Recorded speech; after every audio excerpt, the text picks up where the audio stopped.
Hey there, how's it going? Last week, I made the monkeys bounce off one another, which was great while I was testing with just one player. But this game isn't really meant for just one player. It's meant to be a chaotic mess of players running around, bullets flying, and explosions. So readability is very important. I had a slight concern that the players bouncing off of each other could actually make it difficult to follow the action, but I wasn't sure. Luckily, it just so happened to work out that I needed to get some 4-player footage of the game anyway, so I already had a play session set up. A huge thanks to my buddies Max, John, and Peter for getting together not once but twice to help me record some gameplay footage. Right from the start, the collisions felt good. I know realism isn't much of a concern for this game, but it gave the monkeys a real sense of space. It also really opened up some new ways to play. Getting an opponent in a cramped area and then jumping on their head can really let you get some good shots off.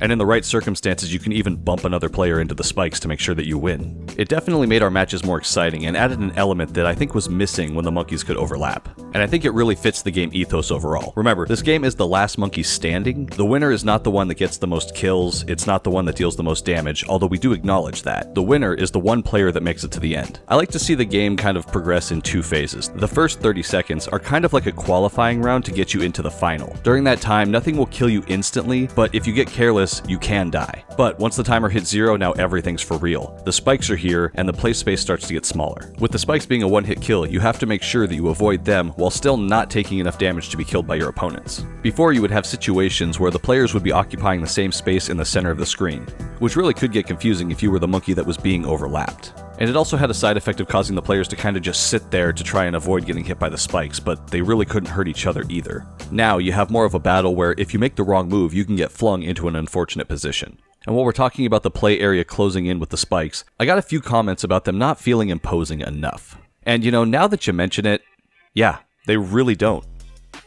The spikes are one of the earliest features that I added to the game, and I haven't done much with them since the beginning. So I added a back to really make them feel like the play area was condensing and cover up the rest of the screen. It's so simple and it adds so much, I really like it. All I had to do was make a new tiled background object, throw in some art, and then when the spikes move, I just spawn it in, set its size and position, and pin it to the spikes so it moves along with them. I don't fully love the look yet. I'm sure I'll make some tweaks to it more in the future, but for now I feel like it adds a heck of a lot.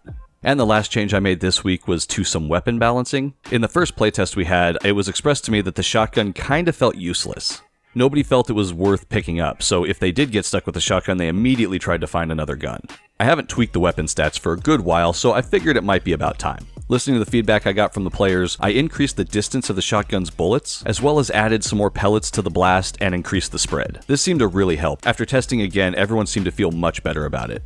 To me, it feels a lot more like the shotgun from Spelunky, which I love that game and the shotgun feels so good, so I'm super happy that it kind of has a reminiscent feel to me. I did tweak a few of the other stats for the other guns, but it was all very minor, so not really worth going into. So the last playtest, the walls are moving in, everything looks good, and we've been playing for about 25 minutes or so, and I wanted to get some footage with the arrows instead of the poof. I was able to add in an options menu to turn the poof and the arrows on and off. So we made the switch and then we played on. Our first match went fine, then in our second one, everything just stopped right in the middle. Not entirely sure what happened. This was last night, so I haven't had a chance to look into it yet, but I'm sure there's some weird conflict with the arrows that I probably didn't implement properly. I was really hoping to have a release build of the game ready for this week, but unfortunately, it's just not quite there yet. I'd like to get this figured out, so I'll be pushing it back probably to next week or so, which is kind of a bummer, sorry about that, but I'd really prefer not to give out a build of the game that I know has a possibility to crash. And one last update I'll touch on really quick because you probably saw it at the beginning. After several requests, I now have a Discord set up. I'd like to thank my buddy Gingerbeard for helping me get that all set up. Really, he did most of the work. I just kind of said yes and no to things, so thank you so much. So if you'd like to chat directly with me or stay up to date with this game or any of my other games, the link is in the description. And that's pretty much all I have for this week, so thank you all very much for watching. If you have any questions or comments, you can leave them below or message me on Twitter or Discord now. If you'd like to download the beta of Monkeys with Guns or play any of my other games, you can go to vimlark.itch.io. If you like this, please consider liking and subscribing, and I will talk with you next time. Have a good one. Later.